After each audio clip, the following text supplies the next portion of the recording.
Et toi, tu as l'impression, parce que du coup, tu as fait quelques cours de boxe ici, ouais.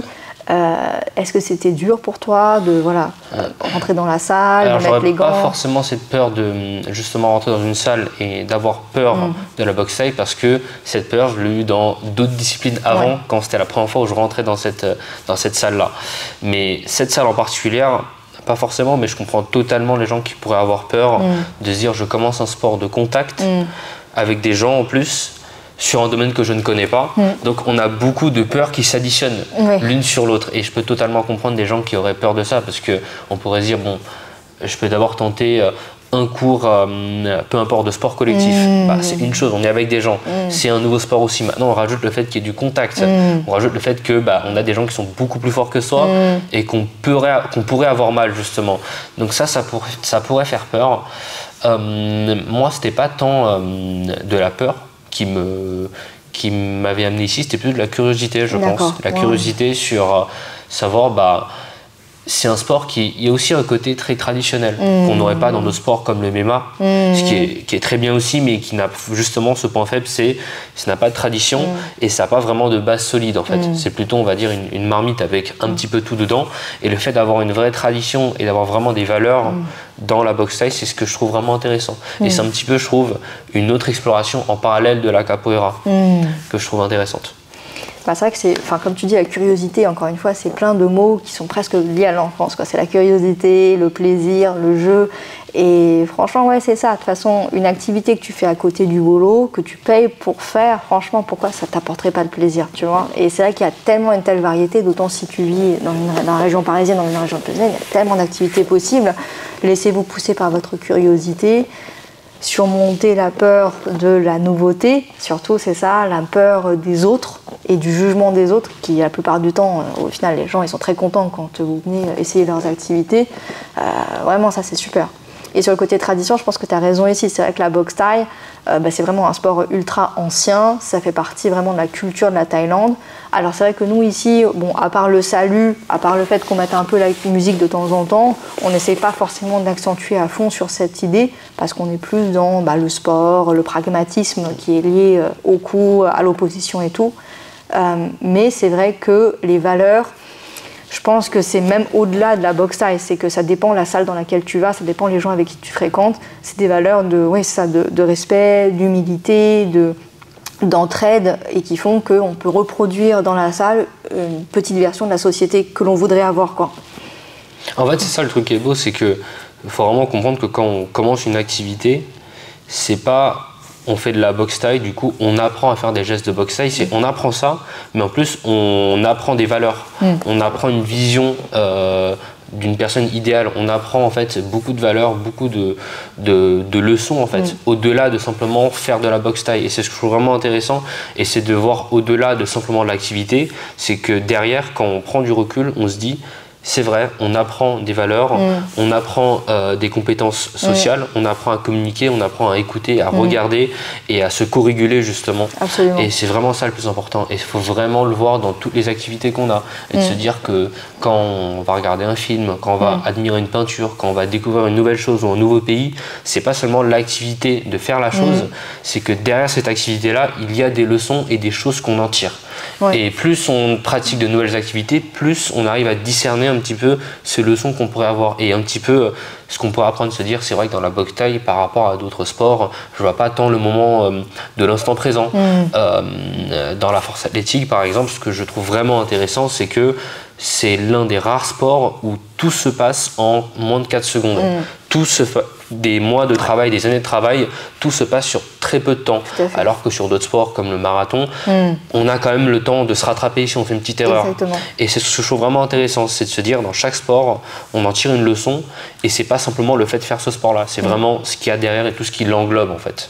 Oui, tout à fait. Non, mais c'est pour ça, c'est vraiment le fait de s'ouvrir à c'est parce que toi, tu as vraiment lancé ton parcours personnel vers justement l'exploration, l'ouverture à la nouveauté, à la différence. Et je pense que voilà, si ça peut inspirer d'autres personnes aussi à s'ouvrir à la différence, parce que c'est ça l'idée, c'est de surmonter cette peur initiale, de sortir de sa zone de confort et de se dire que tout ce que je ne connais pas ne va pas me menacer, mais au contraire m'apporter plein de choses. Et ça, cette confiance initiale en sa capacité à gérer la nouveauté et l'imprévu, c'est vrai, on peut l'apprendre en boxe. Non mais c'est vrai, on peut vraiment l'apprendre en boxe et je pense que quand voilà, on a fait plusieurs sessions, qu'on se sent fort dans son corps, fort dans sa tête et qu'on a des bonnes relations avec nos coéquipiers, il y a peu de choses dans la vie qui peuvent vraiment plus nous toucher que ça, quoi, au final. Totalement vrai. Et du coup, est-ce que,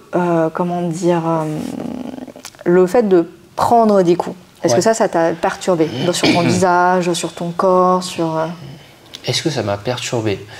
La douleur, je pense que c'est quelque chose que j'avais pas forcément ressenti, parce que la capoeira, c'est un sport où on n'est pas censé toucher. Ça peut arriver assez rarement, mais on n'est pas censé se toucher. Et c'est vrai que j'ai pas fait d'autres sports où on se prend des coups en pleine face. Et ce qui est intéressant aussi, c'est de se dire que c'est pas seulement des coups qui sont co-régulés, on va dire. On a aussi parfois des coups qui sont plus importants, parce que dans le sport de la boxe thaï, c'est qu'on est confronté à des gens qui savent se contrôler et également d'autres qui savent peut-être aussi se contrôler et qui préfèrent se lâcher un peu plus. Et je pense que ça fait partie du sport et que on n'a pas que des personnes qui sont très gentilles. Et je pense qu'il faut des deux. Il faut des gens qui soient là, même des coachs, qui soient là pour réveiller un petit peu les gens. Et c'est vrai que le fait de se prendre des coups, c'est ce que je trouve le plus intéressant dans ce sport-là, qu'on n'a pas dans beaucoup d'autres sports, et que justement, ça prend une dimension totalement différente que simplement justement s'entraîner tout seul. Quand on s'entraîne seul, sur le coup, on ne prend pas de coups. Même quand on fait du shadow ou quand on fait contre des sacs, on ne prend pas de coups. Et le fait de prendre des coups, je trouve qu'il y a un peu un côté où ça nous ramène à l'instant présent, et c'est un truc qui nous manque un peu, c'est de se dire que on peut faire du shadow boxing, on peut faire des sacs de frappe, on peut s'entraîner à de la capoeira, à faire de la gymnastique et penser à autre chose parce qu'on n'a pas de conséquences. Alors que dans un sparring, on est dépendant de l'adversaire et lui aussi l'est de nous. C'est-à-dire que si on n'est pas concentré, son entraînement va être affecté et il ne pourra pas bien s'entraîner si nous on n'est pas concentré. Et donc on est toujours rappelé à l'ordre, il y a cette forme de responsabilité vis-à-vis de l'autre qui est que si on est un peu dispersé, on sera pénalisé par un middle qu'on va se prendre. Et ce que je trouve vraiment important et qu'on n'a pas dans d'autres sports, c'est qu'on peut penser à autre chose dans d'autres sports et au final on va juste gâcher une séance pour soi-même. Et là si on pense à autre chose, on gâche la séance pour les deux. C'est sûr. C'est sûr que je pense que l'instant présent, comme tu dis, c'est un truc qui nous manque beaucoup dans notre société actuelle. On est beaucoup, comme tu dis, dans la peur du futur et le regret du passé, et puis on est beaucoup dans la virtualité. Et alors que vraiment, pendant 3 minutes de sparring, tu les sens passer tes 3 minutes et tu te dis, ah ouais, il peut se passer tellement de choses dans 3 minutes, c'est long, et ça te donne une autre perspective dans le temps, une autre perspective. Et c'est vrai que finalement, comme la vie, c'est que genre un agroupement de moments, si chaque moment tu les passes concentrés à fond dans ce que tu es en train de faire, probablement que tu te sentiras mieux que si tu te passes détaché et que tu n'as pas l'impression d'être là. Et je trouve qu'il y a un truc que tu soulèves qui est aussi important, c'est qu'il y a des conséquences à la boxe. Et c'est ça qui est vraiment intéressant, c'est que si tu commets une erreur tactique, que tu n'as pas bien mis ta garde et tout, eh bien oui, la conséquence va venir tout de suite. Et quelque part, je trouve que c'est quelque chose de ultra gratifiant. Parce qu'on est dans un monde complexe où on ne comprend pas forcément les règles. Et on ne sait pas si ce qu'on a fait c'est bien ou ce qu'on a fait c'est mal. Et du coup, on a beaucoup de mal à se repérer pour progresser, avancer vers nos objectifs. La boxe, c'est très simple. Si tu t'es pris le coup, c'est que tu as fait quelque chose de pas bien. Et comme c'est très simple, finalement, tu peux progresser rapidement et ça te force quelque part. Voilà, ça te force à faire face à tes erreurs et à vraiment travailler sur toi. Et ça, je pense que c'est un truc ça manque. C'est vrai. Ça manque. Et même dans d'autres sports, même quand on fait des erreurs sur une figure, sur un exercice qu'on voulait essayer et qu'on se rate, instinctivement, on a aussi envie de s'auto-flageller, on a envie de se faire du mal pour se dire ça c'était pas bien, il faut que je dise à mon cerveau que c'était pas une bonne chose. Là, dans la boxe thaï et dans les arts martiaux, ça se ressent directement parce que c'est une vraie pénalité. Et je trouve que c'est important et de se dire que naturellement, en tant qu'humain, instinctivement, on est habitué à ça, à se dire que quand on fait une erreur, c'est normal d'en avoir des conséquences. Et si on fait une erreur et qu'on ressent aucune conséquence derrière, on va répéter ce mouvement qui va être mauvais. Et donc je trouve que c'est quelque chose de très naturel et justement très humain en fait comme sport. C'est très humain, je pense que c'est très naturel pour nous de justement toucher, ne pas être touché, comprendre, si ça a fait mal, c'est que quelque chose n'allait pas et je ne vais pas le reproduire. Et je pense que c'est seconde nature pour beaucoup. Alors après, bien sûr, il faut faire attention parce que je pense que beaucoup de gens vraiment ont une vraie comment dire, pas allergie, mais vraiment ça leur est désagréable, cette idée de frapper quelqu'un et d'être frappé. Et je peux tout à fait comprendre que du coup, ils vont pas pratiquer. Mais moi, je recommanderais à tout le monde de pratiquer un tout petit peu, à la rigueur, ne serait-ce que pour justement s'exposer à cette peur, s'exposer à ce malaise et de se rendre compte que finalement, ça reste un jeu, quoi. C'est un sport, il y a des règles, il y a un encadrement, et puis les gens sont là pour vous protéger également, quoi. Donc bon. Et du coup, de ton point de vue, c'est quoi le prix à payer? C'est quoi les avantages et les inconvénients à se dire une personne qui le fait pour le jeu et pour son bien personnel à une personne qui va se dire j'ai envie de vraiment performer quitte à sacrifier mon corps? Dans le cas de la boxe thaï, c'est quoi pour toi les avantages et les inconvénients dans le fait de se dire je passe d'une pratique où je le fais pour mon bien, pour me dépenser et pour mon bien-être, pour ma personne, à une pratique où je vais me dire je vais dédier mon corps et ma personne pour performer au service de ce sport-là? Ouais, je vois ce que tu veux dire et c'est vraiment ultra intéressant comme question. Après, je pense que voilà, on dit qu'aucun sport de haut niveau n'est bon pour la santé.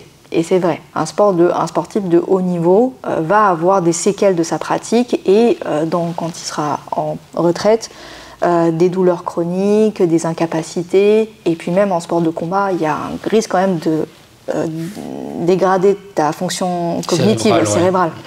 Donc, les gens qui le font, je pense pour moi que c'est souvent, il y a une partie de pas le choix.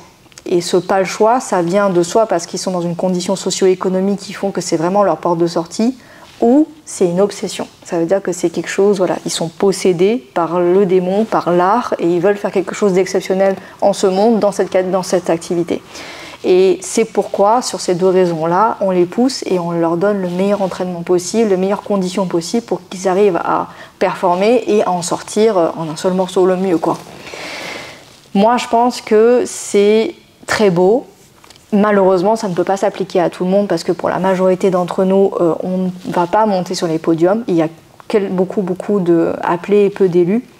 Et du coup, je recommande plutôt aux gens une pratique plus équilibrée qui soit, on va dire, dont l'objectif final n'est pas le sport, c'est-à-dire par exemple la boxe thaï, les prix, mais l'objectif final c'est la vie.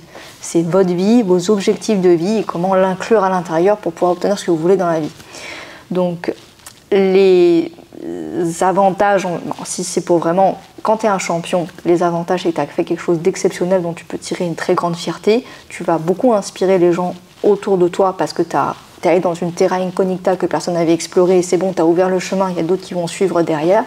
Et puis, tu ouvres des possibilités pour ton sport. Il y a des gens, aujourd'hui en boxe thaï, ils font des choses que personne n'avait jamais fait avant et tu dis c'est incroyable, c'est super beau, c'est super intéressant et voilà. Tu peux gagner de l'argent, mais bon, voilà, ça dépend dans quel sport tu es. Mais à la fin, moi je pense que tu sacrifies quand même beaucoup ta santé, tu sacrifies les autres domaines de ta vie, puisque forcément tu seras moins présent pour ta famille, moins présent pour les activités sociales, pour les autres activités et tout. Et voilà. Alors que quand tu as une pratique loisir, c'est tout l'inverse. Ouais, c'est vrai. C'est vrai que maintenant que j'y pense, là c'est ce que tu veux me dire qui vient de me faire rentrer un truc dans la tête. C'est vrai que le fait de performer à un très haut niveau, c'est ouvrir de nouveaux sentiers à d'autres personnes. C'est ça qui est beau, je trouve, dans la performance et dans l'extrême d'un sport, et dans la performance extrême, c'est de se dire qu'on ouvre des nouveaux passages et ça inspire plein de gens. Que ce soit des gens qui veulent nous suivre, mais également, on va dire, la majorité qui est là pour leur bien-être et pour le fait de découvrir le sport. Et je trouve ça vraiment, vraiment beau, en fait. C'est pour ça que les athlètes et puis voilà, ces grandes performances sont adulées dans notre société. Parce que malgré tout, est-ce qu'ils y apportent une valeur ajoutée immense? Possiblement pas, tu vois, ils vont pas... Voilà, et puis je pense que même dans leur vie personnelle, c'est pas des gens qui ont forcément été très présents, c'est pas forcément des gens qui sont agréables à fréquenter parce qu'ils sont tellement obsédés par leur truc, qu'est-ce que tu veux faire? Mais ils sont adulés, parce qu'on comprend qu'ils ouvrent la voie vers quelque chose, ils ouvrent des possibilités pour leur race, et ça c'est immense. Ouais, et c'est ça qui est beau dans le sport aussi, et même dans l'art et dans plein de domaines, c'est de se dire qu'on a quand même une minorité de personnes qui sont tellement têtues par leur sport qu'ils ont mis leur corps entier, leur vie entière au service de ce sport-là. Et ce qui est beau, c'est qu'ils mettent leur énergie, bon, ça ne s'applique pas à nous du coup, mais ils mettent leur énergie dans quelque chose qui n'est pas dans eux, mais dans quelque chose d'autre. Du coup, ils mettent leur corps au service de quelque chose, comme un pianiste qui va donner sa vie pour le piano, un compositeur qui le met pour la musique. Et je trouve ça vraiment intéressant de se dire que effectivement, il donne tout son corps et tout son être pour cette pratique-là, pour montrer aux gens qu'est-ce qui se passe quand un corps humain et quand un esprit humain se met à 200% sur une discipline, jusqu'à où il va arriver. Et je trouve ça vraiment, vraiment beau. Je pense que le mot juste, c'est beau, et je pense que c'est pour ça qu'eux, ils le font, parce que voilà, c'est tellement beau, et c'est tellement touchant, et c'est tellement merveilleux, et c'est quelque chose qui dépasse notre condition juste de, tu vois, animale, de vouloir juste survivre et tout. On fait quelque chose qui est, unique, hors du commun, magique, touchant. Et quand tu écoutes une belle musique, on regarde un beau film, on regarde un beau combat, en fait, c'est tout ça. C'est ça. Et franchement, heureusement qu'il y a ces gens-là, parce que sinon, la vie serait quand même bien ennuyée. C'est ça, et je trouve que ça rejoint beaucoup l'archétype du héros, qui est, on retrouve l'archétype du héros dans toutes les fictions, dans tous les films. C'est un peu ce héros qui va, on va dire, inspirer une communauté ou un monde dans lequel il ne peut pas habiter. C'est qu'un grand champion de boxe thaï, au final, il n'aura pas une vie comme tout le monde. Donc c'est un petit peu ça sa tragédie au final. C'est que, ok, peut-être qu'il vit en dehors de ce monde-là, peut-être qu'il n'a pas besoin de faire son linge, il n'a pas besoin de cuisiner tous les jours comme tout le monde, mais au final, il ne pourra pas habiter ce monde normal et que, de par du coup son super pouvoir qu'il a dû acquérir, il est devenu un petit peu sa propre tragédie, parce que c'est un héros, mais en même temps il a cette tragédie de se dire maintenant je n'aurai plus une vie normale parce que j'aurai des séquelles, j'ai une vie différente, j'ai vu des choses différentes, donc j'agis différemment, quoi. C'est sûr, c'est sûr, mais c'est vrai que du coup tu vas te retrouver très seul, mais en fait après je pense que finalement cette personne-là, ce héros qui a tracé son propre chemin et qui s'est un peu isolé de la société, il sera satisfait s'il considère qu'il a trouvé sa place dans le monde. Et je pense que c'est ça, parce qu'au final, c'est toujours par rapport aux autres. C'est-à-dire qu'on est un homme par rapport aux autres hommes, et si vous avez trouvé votre place par rapport aux autres hommes, quelque part, vous serez satisfait. Alors que vous soyez un grand champion de boxe thaï, ou que vous soyez, je sais pas, le caissier à Carrefour, si vous pensez que vous avez trouvé votre place dans la société, dans le monde, et que vous y avez apporté un service qui vaut le coup, probablement, vous serez en paix quand même avec vous-même. Et je pense que ça, c'est important de s'interroger sur ça, parce qu'il y a peut-être des grands performeurs, des grands millionnaires, milliardaires, qui pensent qu'ils n'ont probablement pas encore trouvé la place, et quel service qu'ils rendent à la société, et qui fait que ils peuvent dormir tranquille en se disant voilà, ma vie, elle a été tout à fait voilà. Ouais, c'est vrai que la place dans la société, en fait, c'est vraiment tout. En fait, se dire que à travers le sport, au final, c'est une manière de communiquer. C'est que le sport solo, c'est un sport où on apprend à se communiquer à soi-même, on apprend à se parler soi-même, on apprend à se dire des choses positives pour avancer ou négatives, peu importe. Des sports d'équipe pour travailler en coopération avec de grands nombres, des sports de confrontation comme la boxe thaï, des sports de coopération comme l'acro-yoga par exemple, des sports comme ça. Et c'est vrai que tout revient au final à son rapport à soi et son rapport aux autres. C'est ça. Franchement, c'est ça. Et puis je pense que c'est ça, on cherche simplement à mieux vivre avec les autres. Et que ce soit les gens qui nous sont le plus proches ou les gens que l'on fréquente, et on veut mieux vivre avec, et comment avoir de meilleures relations avec ces gens. Et voilà, l'ennemi, c'est pas le conflit, mais l'ennemi, c'est la haine en fait. Et c'est justement cette peur, cette haine, tous ces sentiments négatifs que l'on a face à soi.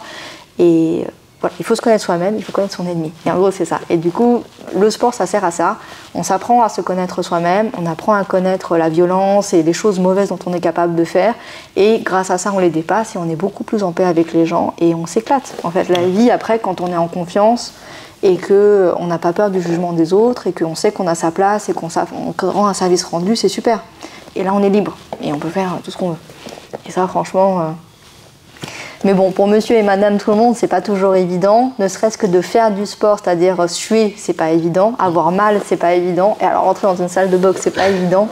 Mais en tout cas, voilà, nous, notre approche aussi, c'est de vouloir dire que par la pédagogie, c'est-à-dire le fait de pouvoir accompagner les gens étape par étape, et que même s'ils sont en difficulté, ils auront toujours un filet de sécurité, ils pourront toujours se reposer, ils pourront toujours dire que c'est trop. Et grâce à ça, je pense qu'on peut quand même amener des gens à un bon niveau et à toutes les vertus du sport, mais sans le côté cassé dur au début, quoi. Ouais, totalement. Et c'est vrai que pour rentrer dans une salle de sport, une salle de boxe, justement, même si au début ça pourrait faire peur, on peut toujours aller petit à petit. On peut commencer par tester de nouvelles choses dans sa vie, des petites choses, peut-être commencer par faire un peu de sport pour te mettre un petit peu plus à l'aise avec son corps et progressivement arriver dans une salle de boxe. Mais c'est vrai que pour beaucoup, passer de je ne fais pas du tout de sport et j'ai pas forcément un esprit très curieux ou bien je suis pas du genre à beaucoup sortir de ma zone de confort, faire le premier pas peut être assez dur, mais c'est vrai que si la marche est trop grande, bah, on peut rajouter des petits escaliers et avancer petit à petit pour aller jusque là, quoi. Exactement. Et puis du coup après voilà, c'est comme tu dis, c'est de retourner l'histoire, que ce ne soit pas une peur de l'inconnu, mais plutôt une curiosité de l'inconnu. Et alors là, tout devient un jeu. Ça veut dire à chaque fois que vous faites un truc de nouveau avec votre corps, ça devient un jeu et ça devient ultra stimulant. Et ça va enrichir votre vie d'une façon qui est tout à fait extraordinaire. Et je pense que c'est aussi pour ça que des gens comme toi et moi s'investissons dans le sport, qu'on essaie de le transmettre aux autres, parce qu'on trouve qu'il y a une vertu immense à l'intérieur qui va vraiment au-delà du côté technique, du côté... Et au final, je trouve que la peur de commencer un sport, soit de commencer un sparring ou de tester une figure qui est super difficile dans un sport, au final, cette peur-là, physiologiquement, elle est la même que celle de la joie et de l'excitation, en fait. Parce qu'au final, c'est juste un souffle qui est plus rapide, le cœur qui bat plus vite, et cette envie que ça arrive assez rapidement. Et au final, c'est vrai que cette peur est la même, et de se dire qu'au final, dans notre respiration, celle qui dicte justement notre pensée et nos émotions, elle est exactement la même. Et qu'au final, cette peur, c'est une excitation et c'est de la joie et en fait, c'est l'envie que ça arrive en fait. Exactement. Je pense que la vie serait quand même très ennuyeuse s'il n'y avait pas de défis. Je pense qu'on est quand même des animaux qui cherchent constamment, au fond de nous-mêmes, à avoir un peu plus, un tout petit peu plus à chaque fois. Donc pour se dépasser, obligé, il faut se mettre dans des zones un peu inconfortables où on ne sait pas. Et ça, je pense que cette tension entre la peur et le fait de surmonter sa peur et d'arriver soit à la victoire, soit à l'échec, c'est voilà. Mais bon, à un moment, il faut être réaliste, il faut quand même qu'il y ait globalement un peu plus de réussite que d'échec. Parce que sinon, au bout d'un moment, c'est sûr, ça devient dur pour le moral, pour continuer et tout. Donc ça, c'est le travail de l'encadrement. Et puis c'est un travail sur soi aussi pour essayer de se créer des petites victoires aussi, quoi. Totalement. Et toi, par exemple, dans un sport comme la force athlétique, je trouve ça vraiment mystérieux parce que je me dis, justement, qu'est-ce qui te motive? Parce que autant on peut comprendre que la boxe, c'est marrant, enfin quelque part, c'est vraiment un jeu, c'est interactif. Et puis il y a aussi toute la mythologie autour du fait de savoir se battre, qui, je pense, pousse beaucoup de gens à se donner à fond. Mais justement, la force athlétique, tu dis, tu es très fort à un exercice, qu'est-ce qui peut bien les motiver à travailler autant, quoi? Alors, c'est assez intéressant. Déjà, je trouve que le profil d'une personne qui fait de la force athlétique, c'est quelqu'un qui va être très terre à terre, un peu comme le forgeron qui forge. C'est-à-dire qu'un forgeron, il va pas s'amuser à aller voyager, il va pas aller s'amuser à tester la couture ou à tester la pêche. En fait, au final, c'est un petit peu le forgeron qui se dit, en fait, si je dédie ma vie entière, donc mon sport, sur un mouvement, donc sur 3 du coup en l'occurrence, mais sur ces mouvements très spécifiques et au final d'allure très simple, qu'est-ce qui pourrait se passer? Et en fait, ce que je trouve vraiment intéressant dans ce sport-là, je pense que là on peut tirer un parallèle avec la boxe thaï, mais pas tant que ça, c'est qu'au final, dans l'approche, j'ai l'impression que la force athlétique, c'est justement se créer un personnage et lui augmenter une pression de plus en plus forte au fur et à mesure. C'est-à-dire qu'on va augmenter la pression, donc la charge qu'on va soulever, c'est le but du sport.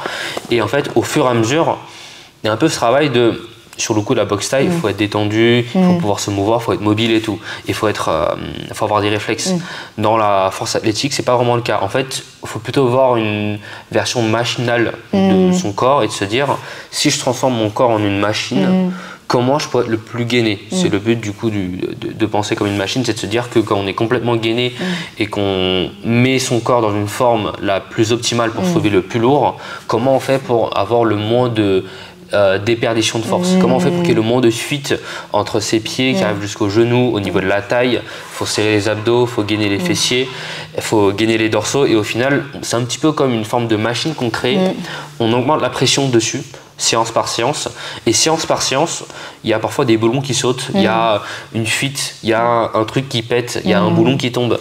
Et à chaque fois en fait, qu'il y a un problème, il faut le corriger. Donc cette séance-là, j'ai un peu avancé. J'ai un peu mal au niveau du cou, donc je vais travailler des exos qui améliorent un petit peu au niveau des cervicales et des trapèzes. Ou sinon, par exemple, j'avance sur un poids assez élevé et là mon bas du dos s'arrondit. Donc la solution, ça va être de travailler son gainage pour rester plus droit et de la même manière travailler la chaîne postérieure pour renforcer les lombaires et pour éviter qu'ils se fassent mal par la suite. Et en fait, il y a vraiment un travail, je trouve, un peu comme un jeu de se dire, j'ai un personnage, j'augmente la pression et en augmentant la pression, je vois un petit peu les défauts qui apparaissent. Parce qu'au final, c'est vrai que sur une charge légère, absolument tout le monde aura une technique parfaite. Comme se dire, au final, c'est vrai que si on apprend à quelqu'un à frapper, à faire des jabs dans un sac, s'il le fait tout le temps tout seul, arrivé un moment, il fera un jab parfait en fait. Mais dès qu'il est face à quelqu'un et dès qu'il y a des coups qui viennent, rapidement son jab va devoir être amélioré. Et en fait, c'est un peu pareil, c'est de se dire que au premier abord, tout est simple, mais dès qu'on augmente la pression, ça devient difficile. Exactement. Et qu'est-ce qui se passe quand on arrive à un très haut niveau? Du coup, il faut revoir tout l'aspect du coup de ce travail-là. Et pour un grand boxeur taille, faire un jab, c'est pas pareil que faire un jab pour un débutant, alors que le mouvement est le même en fait. Exactement. Mais je trouve que c'est ultra intéressant ce que tu dis parce que c'est vraiment une histoire de pression. C'est-à-dire qu'effectivement, la boxe, que ce soit taille ou autre, c'est quand même un sport relativement simple. Il n'y a pas beaucoup de coups et au final, même s'il y a plein de façons de les faire, ça reste quand même assez élémentaire. Mais c'est le fait de pouvoir les appliquer dans des conditions difficiles. Donc sous la pression d'un partenaire, quand on est fatigué en fin de séance, quand on est un peu malade, quand la luminosité n'est pas bonne. Et justement, je pense que c'est vraiment ça parce que c'est comme la notion du brouillard de la guerre. Donc, je ne sais pas si tu connais, mais c'est Clausewitz qui était un grand théoricien de la guerre qui disait que le problème, c'est que justement, la guerre, c'est quelque chose d'ultra compliqué et on ne peut pas prévoir comment on peut gagner parce qu'il y a ce brouillard. C'est-à-dire que plein d'impondérables, plein de trucs qui sont imprévus et qui vont arriver que toi, tu ne peux pas contrôler, anticiper. Et du coup, en fait, la vie, c'est ça. C'est plein d'impondérables. C'est plein de trucs que tu peux pas contrôler, que tu peux pas savoir ce qui va se passer. Et c'est le bordel. Et en fait, accepter ce bordel, accepter qu'on peut pas tout contrôler et malgré tout faire de son mieux, moi, je pense que c'est vraiment c'est la capacité numéro 1 pour performer dans la vie.